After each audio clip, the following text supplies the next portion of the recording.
今天我们来素炒一个豌豆。我们首先准备一袋冷冻的豌豆，340克的冷冻豌豆，多大袋都可以，或12盎司，在超市里都有卖这种冷冻豌豆，非常方便，不用自己收拾了。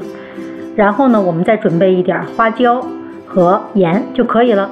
好，我们先把冷冻豌豆这一袋都倒到一个小盆里，然后呢，我们用清水快速的清洗，多冲几次它就化了，或者你也可以泡一会儿都可以。我多冲几次，然后呢，我们把它倒到一个这个小篦子里边，充分的去控出水分，然后您用手呢稍微捏一下，觉得它基本上软了。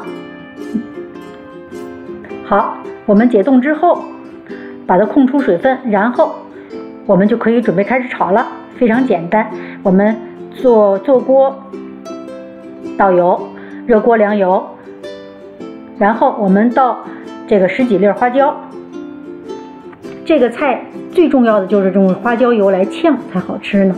好，我们花椒这个炝出香味之后，大家看这花椒的变化啊，我们炝出香味之后，然后我们倒入控干水分的豌豆，煸炒，火要是最大的火啊，大火炒2分半到3分钟，这样来回的煸炒。